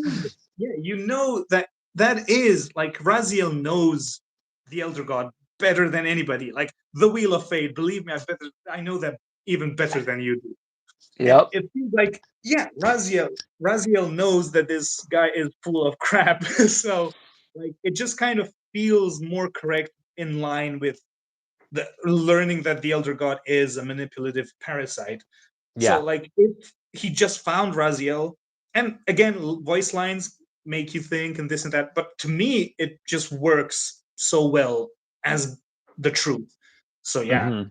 Again, Raziel woke up because he needs to end up in the Reaver. So like he's he can't properly fully die. Like when he dies, for some reason, fate will wield his resurrection in some sort. Like when he said, "Why do I survive like a humiliating succession of resurrections and stuff?" Like he even says, like I die and then I get resurrected as this and that. Like I'm tired, but that's Mhm. because you can't really die.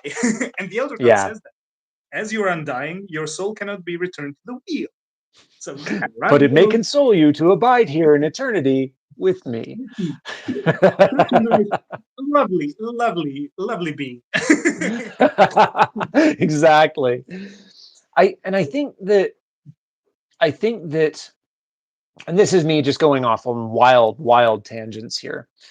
I think that the inflexibility of destiny in this world, not in our company here. Destiny is a wonderfully flexible and understanding person. But no, Destiny and Legacy of Kain, I feel like the the whole theme of predetermination, I Mhm. kind of wonder if the elder god is he says all the time he's the hub of the wheel. We all get very tired of hearing it. Mhm. But is he the is he the one who is creating the tapestry of destiny? Is he the one with his fingers on the loom? Is he the one who is binding every creature in Nosgoth to his will? And let's say Kain is able to defeat or banish or whatever, get rid of the elder god. wow, suddenly everybody has free will in Yeah, Nosgoth, and everything's chaos, which I'm sure is great. But um, that's you know, that's kind of what I kind of like to think. yeah, But again, yeah, it's yeah, questionable. It's all we don't know, but yeah. We it's don't know. awesome to theorize. Yeah, but keep going. I cut you off again. Sorry. Oh no, no, no. You're good. You're good. No, I think that to speak to True Pac-Man MG's last comment, I love that they left so much vague that you had to think about it. If they hadn't, we wouldn't be talking about it 2 decades later. I 100% agree with that. Yeah, yeah. 100% agree. That's this is something that is because I spent, but before I came and started doing YouTube stuff with Legacy of Kain, I had just finished a run of all the Souls games, Yeah. and it was only a couple years ago that I really developed my love for those after years of swearing I would never ever play them. But one thing I think works really really well and makes those games interesting is all the gaps in the narrative. Now it's frustrating as hell. It drives me crazy. It's like, what do you mean the whole story is in item descriptions? But but it is. I found that it was a. I found it was really intriguing because it allowed these discussions to happen. A YouTuber who really inspired me is Vadi Vidya. Any of you who are in the Souls fandom probably know, who Vati is, and I've watched dozens and dozens of his videos, and he is so perceptive and so insightful. And I felt like bringing that approach, to Legacy of Kain opens it up in just a way, in ways I never really thought possible. You look at the environmental storytelling and you look at all the gaps that were left in the writing, and then just all these little scraps of information. I love that. I absolutely love it. So good. Yeah, and it almost makes me feel like if we get like a further detailed future for Legacy of Kain games, I almost want like a video game where you play as a completely different, perhaps even inconsequential character in the grand scheme of things that Hmm. learns the legend of Cain and Raziel, just like in the Souls Yeah. game, where like I never finished the three original Souls game, but I'm a Mhm. Bloodborne fanatic. That is like Love one Bloodborne. Oh my God. Yeah. incredible. And like Hmm. when you talk about Bergenworth and Lawrence and the origins of the whole thing, like And the imagine nightmare. yeah, and then you think the pillars corruption, but there were prophecies of this being and that, and you're maybe even playing as a human, you're like spooked and is this like Yeah. really what happened, like this Cain, you say, like that kind of sparks something in me that gives like further like potential for something, that, but Yeah. again, who knows. Well, I do think that would be a really cool approach. Like, imagine. So one of the magical things about Blood Omen 1, in my opinion, is that Cain, you start the game as a human, as human Yeah. Cain, and yeah, you're being kicked out of the bar. And like, Uh, nope, nope. Monday. I serve no man in these dark times. Numa Goveil for a weary traveler from distant Torquay. Women from noble blood. Best be on your way, stranger. Things come with the night the no sane man would welcome. Okay, we have to stop. We're just gonna We'll just do the whole game. complete entire blood. But like But I you love see, the cold, a bitter night. Just that pronunciation is again so Simon good. Glazing. Sorry, but let's go. Let's keep going. We'll Simon Glaze anytime here. But no, I love the fact that you start out as a human, and boom, all of a sudden you're embroiled in events that you have no control over and you cannot change, and that doesn't really change throughout the video. Um, and so yeah, it's the video, the And game, again, and you're constantly being manipulated, you're constantly redirecting, you're constantly like I that's one thing I really love about the structure of Blood Omen 1 is it's not predictable. It's not yeah, a single boss fight for every guardian. It's yeah, okay, We go kill one guardian. Boom, got that one. Go to the next one. Oh, he just collapsed his castle rather than face defeat. Okay, what do I do now? Well, we go to the Oracle, and then we go to Vorador, and oh, turns out the Oracle's manipulating us all along. And then we go to Dark Eden, and then we fight three of them. Anybody want me to keep summarizing the whole game? I could, but Yeah, it develops so naturally, almost like, when you watch or play some games and stories, you feel like, oh, this is so cool, but this is not how it would go in real life. It's going to be yeah, much more messy and this and that. And then, exactly like you said, in Blood Omen 1, it's not each boss fight. Like, everything happens kind of chaotically, like it would in real life. Things that you did not foresee, this and that. Like, yeah, Voidor kills Malik, you have no idea what now. But then you fought two guys, and it's like, oh my god, I have to kill more. I'm really pissed at these guys. I kind of like being the vampire. No, really, maybe I don't know. Like, it's so good. It's so good. yeah. It's so good.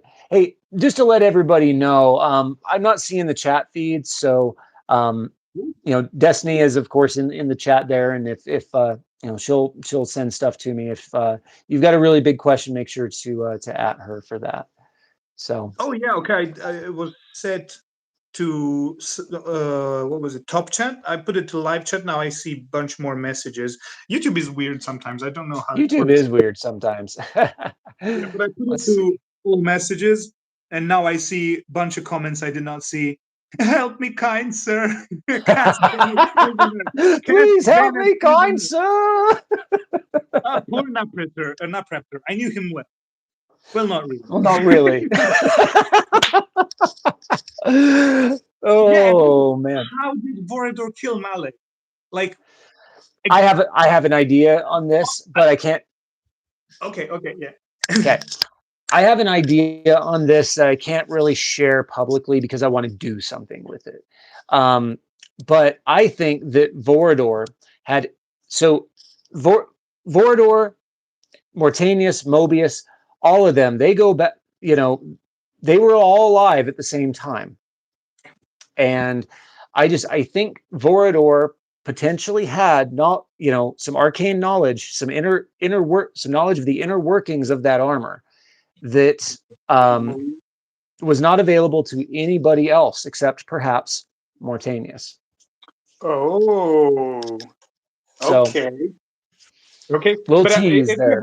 if you have a plan for it, I'm not gonna like expand on that because I have no idea how he would have done it. I just know he went big, furry mode, and then just probably ate his armor. So that's it. Well, and that's another thing that like I would love to see explored more is Vorador in wolf form. Oh yeah, and Yeah. Kain in wolf form, like Yes, it's Wolf been a Kain. We while. want more Wolf Kain.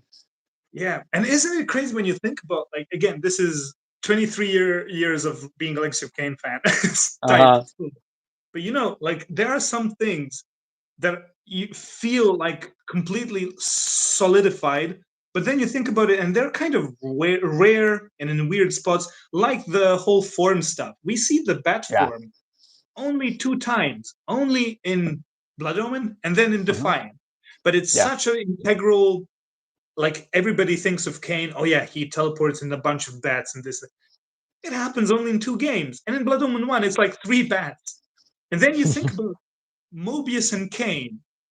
They talked like a couple of times, again, just in Blood Omen and just in Defiance. And it is so cool because, it kind of savors when you think about Defiance, the ending of the first chapter.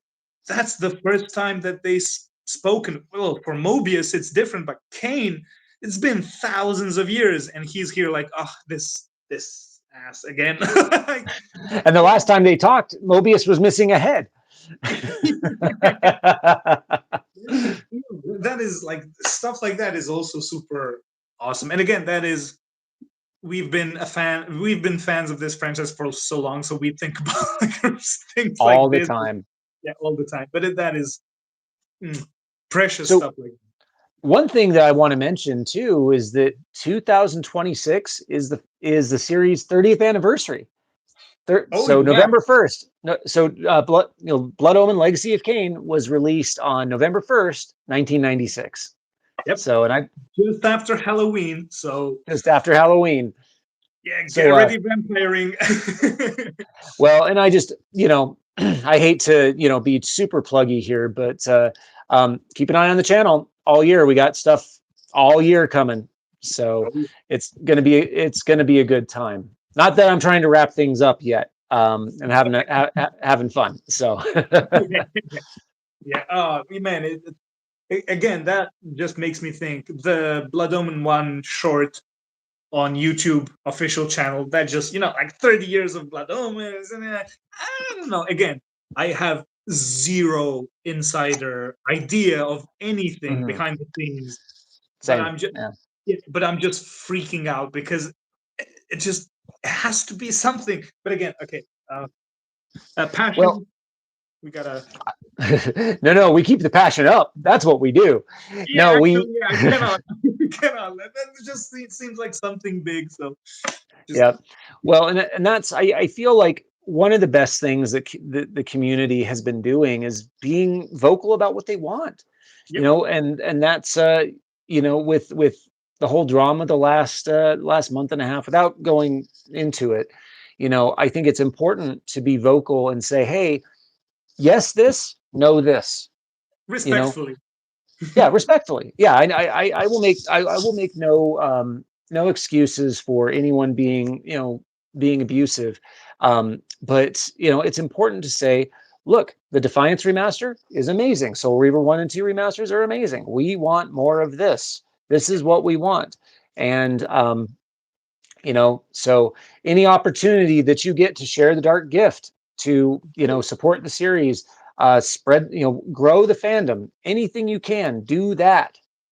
feel I remember of the funniest remark that I just love. I have to mention when Bazielim in one of the videos was like something about reception and this and that, and is like, and he said something like along the lines in a cheeky manner where, thankfully, the Legacy of Kain fans are eloquent and thoughtful in their critique and blah blah blah and this and that, and just looked at the camera like, moving on. It's like, I mean, we should be. So to those who aren't, like, to take a page from Kane and Raziel, like eloquence, and that's not a Mhm. bad thing to Eloquence and be a bit elegance. too. And on another note, Bazielam's cheek is legendary. I love his cheekiness. He's so much fun. um, let's see. So we talked about the skins. We've talked about theories. We've talked about Blood Omen 1. We've talked about Blood Omen 2. We've talked about Soul Reaver 1 and 2. And we've talked about Defiance. So I would have to say, what I want to ask you, if you had to pick a favorite of all these games, what I know it's a cruel question, but what would your favorite game out of all of these be?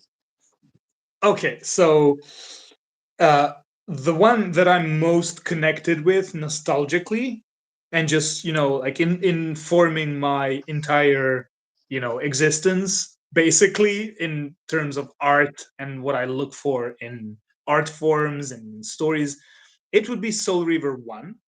That Hmm. is like where everything started. I was lucky to have both Blood Omen and Soul Reaver on PlayStation 1 as a kid, but Soul Reaver, like a 3D game, and it was a newer one, and then it was like, oh my god, this is incredible. And my dad and uncle were gamers, so they played it and it just blew my mind. Here's to But the cool dads and uncles.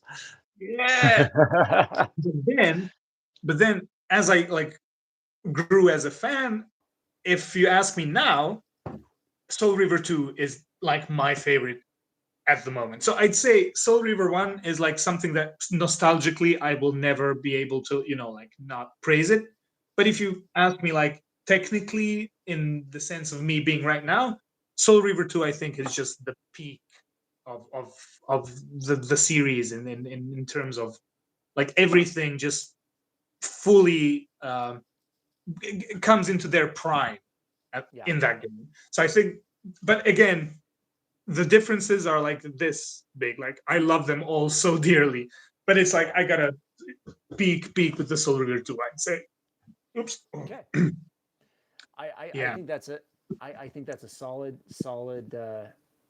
entry there. I For me it's so hard because I love this series so much and I've been so embroiled in it. Not just I mean my whole life, but especially the last 2 years. I've played Oh, Defiant. You know, I've mentioned that I've played Defiance you four should play times in the Defiance. last year. I don't think you've played Defiance like recently. You should play Defiance. Yeah, no, I got a vague memory of it, but New I you playthrough know tomorrow. exactly, but play um, I I feel like you know it's hard to say because Blood Omen 1 is such a strong introduction to this story and this world. It's kind of hard to play in 2025 though, and you know you can patch it, you can mod it, and there's some great stuff for that out there. But you know there so in the playthrough that we did, there's about 13. Playthrough we did was about 13 hours long before we cut it down, and I marked every load time. And when we cut them out, there was about an hour and a half of load time. So over four or 500 load times or whatever it I was. think Um, the PlayStation 5 slash PlayStation 4 mhm. That's what version I that played it on. released, yeah, that was like, for me, I did not have too many like loading times like the PC version that I would like have to have 30 different things running in the background just so I can like see the screen and Yeah, stuff. And I feel what saved that experience was the rewind button. Like if that wasn't there, yeah. I think a lot of us would go insane. Like I love Hmm. playing Blood Omen still because we're mega Yeah, fans, I so I love the still game. enjoy it. I love the game. When I say it's hard to play, that's what I mean is the And load times. yeah, exactly. Because gameplay wise, feel like Soul Reaver 2 is definitely my favorite, but I feel it's probably the weakest gameplay of all five, in my opinion. To me, Mm, honestly, because Soul Reaver 1, you're not wrong. yeah, it's the combat is kind of less convoluted, but it is not as satisfying. Soul Reaver 1, at least you get like satisfaction of you gotta kill vampires in a specific way. Exploration is more vast. Soul Reaver 2 is a story joyride. The story is amazing, but you go quite linearly. You just go, walk, blah, blah. It is a walking simulator, but the story is so amazing. Hmm. But my point was, I feel almost that Blood Omen 1 probably has like the most robust and like complete gameplay of all five Yeah, games, yeah. which is I would argue that really 100%. there's so much to do. Like you can enter houses. That's already, and especially 1996. That's like crazy. What is this GTA with vampires? Let's go. Zelda with fangs. Zelda, grown up Zelda, and stuff like that. Where it's like, oh yeah, this is kind of a gameplay experience Hmm. as also being like a crazy world building thing. Um, which is not present in the rest of the series, which of course makes sense. Yeah. But Blood Omen 1, remake, please. I just Well, gotta find my charger. My phone is just gave me a message that oh, the all good. battery is my battery got really bad. Oh I no. gotta I gotta get a new phone. I'll just quickly get my charger. We can still talk. I can hold my phone if it's not too distracting like No, this. you're good. I'll go ahead and talk about I'll go ahead and talk about what actually is my favorite game in the series. And I love Blood Omen 1, will always appreciate Blood Omen 1. Um, Soul Reaver 2, I agree, has the best story.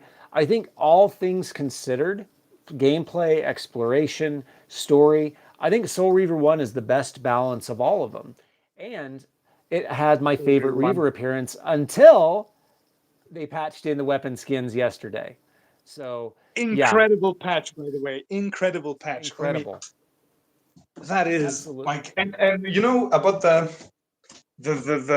that patch with the weapon skins, the Soul Reaver Hmm. 2 Wraithblade. I love how slowly it uncoils. Like Me if too. you press the auto phase button, it is so satisfying to see it slowly take shape. That's even Yeah. like looked better than it did in Soul Reaver 2, which is again more points as to how incredible the patch, the DLC is. It's a free DLC. Yeah. It's not. Yeah, let's just call it what it is. It's a free DLC. But yeah, by definition, like Yep. So for all of you who are teasing me about my Blood Omen 2 hate, I do want to address you here. Um, so here's the thing. I Blood Omen 2 might be my least favorite of the original 5 games, but there are things I do really like about it, and I love the atmosphere, and I actually really like the combat. So, and I will say that there's a lot to like about Blood Omen 2, and I think that it could be even further redeemed with time and effort. yeah, So, yeah. But let's be honest, Blood Omen 2 lines. Some of them is so like cartoonishly mundane. It's like, yeah, yeah, I am Janos. Oh, sire, you're alive. Yeah, we have to go to this place. Let's go. And then they go. It's like, what? Where's? Let us breathe in the moment and be like, oh my god, this is a big moment. Janos is here. So yeah, the writing, like it's not what it could have been and yeah, perhaps should have been. So yeah, or it could be. or could be, and hopefully will be. Hopefully, will Big, be. big, big, big, big. Fingers crossed. Just a And question: is my yeah, audio all right? yeah, we can hear you just fine. Oh, perfect, perfect. Because I wasn't sure. I put my phone on the charger, and then I heard a weird like beep, and wasn't sure if everything's fine, or if I'm yelling. I'm not sure. Nope, nope. I think you sound great. Everybody, how does Tomo sound? Now they banish me and say that I'm yelling and obnoxious and annoying, and they would be correct. So yeah, Not one bit. but I will stay. I will stay. Nope, not one bit. You're solid. You're solid. So, but yeah, I am glad you guys are bringing this up because we are having fun with the Blood Omen 2 subject, and I promise that there's more on that coming. So, um, Perfect, perfect. but so one thing that I think is important to, I think it's yesterday was a great reminder with patch 1.0.7 dropping, how great a time it is to be a Legacy of Kain fan. I mean, and I loudly and frequently thank Raina Audrin and her team for everything that they've done for Legacy of Kain, and not just in the remasters, but going back all the way to 2007 when they started the Ancient's Den. Yeah. I have just a huge amount of respect for the work that they have done over the years, and what they've managed to do with the remasters is just phenomenal, phenomenal. And I think that, Incredible. if you told me 2 years ago that we would have these amazing remasters of Soul Reaver 1, 2, and Defiance, which, let's be honest, is Soul Reaver 3, um, Yep. I would, I don't think, I think I would have doubted your sanity if you'd told me that. Yeah. Like we said earlier, it was unimaginable. Like there was no way. Like I remember me and my brother again, like we decided to replay the whole series. So Yeah. Oh no. oh, lost you. Oh, Oh, there you there go. you Are you go. there? Are Can you you hear there? us? Can you hear us? Yeah, I can hear you. All good. Here we go. Check, Here we go. check. Check, check. I'm hearing a I'm hearing a little bit of little bit of echo. echo. How about now? Oops, you're still You're quiet. still I'm still quiet. I'm loud. still loud. Oh, something happened. I'm not sure what Of course, it I'm always just. Of loud. course, I'm Sorry, always guys. loud. Sorry, guys. Let me see if I can leave a comment. Let's see. We lost you Lost now. you now.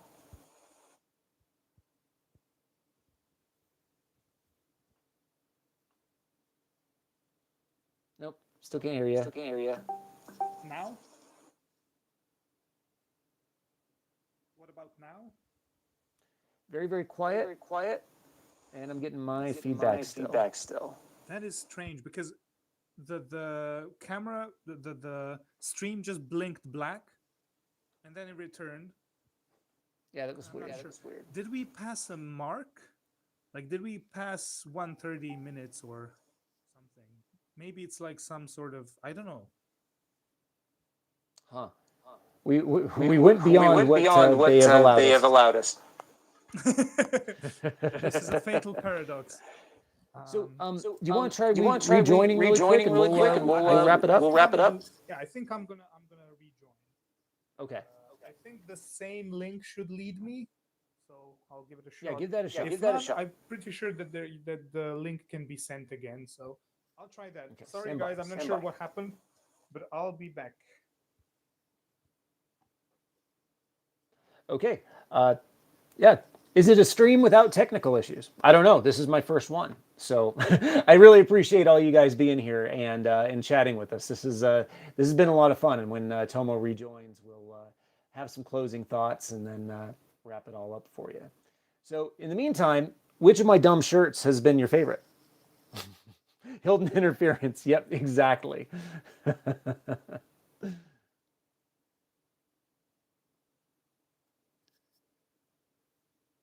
Oh, is that what was going on?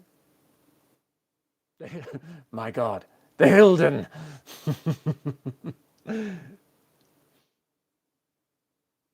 No, my big black cat hasn't come downstairs yet. The door's open. She can if she wants. Thank you, Terranete. I was hoping that that was the case. Yeah, I do. I do love the Kain and Raziel, Adventures of Batman shirt. Oh, there we go.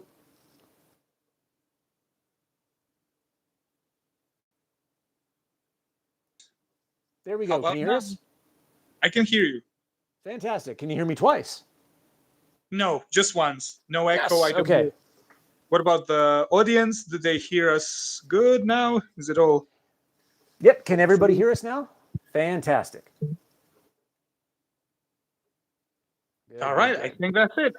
I think that we fixed it. Great. Woo! We So fixed it it was just not a in time to fatal wrap it up. paradox. Yeah, it was not a fatal paradox after all. It just took some reshuffling. All right. Well, that's the problem is I've got my little reaver here and it's too close to the reaver that Kain up there is Yeah, yeah, holding, yeah. and that's just No, no. that's the The problem. I gotta potential. here. No, We'll just the history is like, don't do that. yeah, stop it. Quit You'll give history a boo boo. Don't do that. it.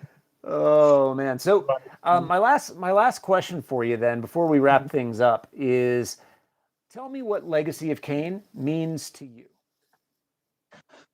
Ooh, so another hour, I see. Just kidding. No, it is definitely. So I'm a massive, like nerd geek. I obsess over many franchises. I'm a huge Star Trek fan, Godzilla fan, bunches of DC, Same. Marvel. But yeah, there we go. And I'm obsessive. I'm obsessive learner, so I love a bunch of stuff. Mm-hmm. But nothing comes close to Legacy of Kain for me, honestly. Like Yeah. it's such a unique thing. And of course, I'm definitely going to say that I'm perhaps even biased because I grew up, like, it informed some of my earliest, like, memories and perceptions of things, that Mm-hmm. it's informed so much of me as a person that it is, of all, popular media or fiction, it is the one closest to my heart. Like, I Mm-hmm. would not be doing the art I'm doing right now. I wouldn't be the way I am if it wasn't for, like, it is such a cliche thing, but I catch myself in crazy moments of my life just literally using, like, ideas and inspiration from characters, and Raziel specifically, Mm-hmm. um, to kind of, push myself further. So both, emotionally and also artistically, I owe everything to Legacy of Kain. It's crazy to say. Like, I'm almost 30, and it's Mm-hmm. like, for as long as I can remember, I've known Kain and Raziel. That's just, like, I know that I exist, and I also know Kain and Raziel are characters. That's like Yeah. at the same level. So yeah, I wouldn't be me if it wasn't for that, and who knows what else. So yeah, Mm-hmm. I love that. totally, yeah, crazy. I love that. Well, yeah. Thank you for that beautiful answer. I feel like that was that was a really great way to look at it. And I think, you know, for me, the story of Legacy of Kain was the first time that I really connected with a performance in video games. And you know, Legacy, my two series are Legacy of Kain and Metal Gear Solid. Like there's others that I really like, you know, but you know, those two series have always kind of walked hand in hand for me. And you know, I it has been such a huge part. Like it has been, Legacy of Kain and Metal Gear Solid have both been with me my entire adult life. And because I was 16 when I first found Legacy of Kain in 1997, and I'm old enough to have been skeptical about Raziel as a new character. There you go. And that is something. yeah, it's something. But no, I love. Oh, cool! Very cool. True Pac-Man MG. But no, for me there is, and I've you'll hear me say this again in stuff that's upcoming. But for me, it is a true richness that video games were missing before that point, and you know, a true right. You know, I was a huge Lovecraft fan as a kid, and I instantly recognized the Lovecraft influence, especially in Soul Reaver. And you know, it brought me into a truly rich world in a way that nothing, movie, video game, anything ever had before. And so, you know, and just Kain was such a complicated character. And so was Raziel, really, when we look at it. You know, Kain was this anti-hero with Kain was an anti-hero in the truest sense of the word, and Raziel was a flawed protagonist as well. You know, he went on this righteous rampage without really considering what he was actually doing. And so I was so taken by all of that. And you know, I was on that ride, you know, for those years that the series was active, and you know, and I have been for years and years and years since. And it has been, you know, my favorite video game series. Certainly the only one I've dedicated years of my life to creating content for. Yeah. It's so And- good to have you as one of the, you know, in my opinion, like on YouTube, you are one of the guys now, and it's like, Thank you. your contribution, guys, and Destiny and everybody at Kaiju Post, it's like awesome. Yeah, and especially now with the remasters, like you are promoting it to the level it should be promoted. So again, Well, like, thank you. I'm just a dude who plays the games. So we're old guys and girls that kind of like this franchise. So there we go. We have that to push forward. So yeah. yep. And then to close out, I want to answer one more question. Neolden, so what I've gathered from you guys is you both want the series to keep going with proper care and quality, of course. Is that right? Yes. 100%. Give us more Legacy of Kain, but do it right. 100%. So, everybody, time for us to sign off. But this has been so much fun. Tomo, thank you for the invitation. This was amazing. No, thank you. This was such a great experience. I love it. And maybe Godzilla sometime. we have stuff to talk about there. Exactly. Yeah, we'll like not... we're called Kaiju Post for a reason. yeah. Just because of that fact, I absolutely love that to do that as well. So yeah. Absolutely. Hey, everybody, thank you so much for joining us. This has been so much fun, and I can promise we will do this again. Yeah. Thank you guys again, and thank you Kaiju Post, and thank you everybody joining. And this is amazing. So yeah, I don't have anything smart to say at the end. Just thank you all, everybody, including I'm saying it to everybody. Lovely stuff. We got one more thing we have to say though before we sign off, and that's Vae Victis. Vae Victis. Take care, everybody. Bye bye.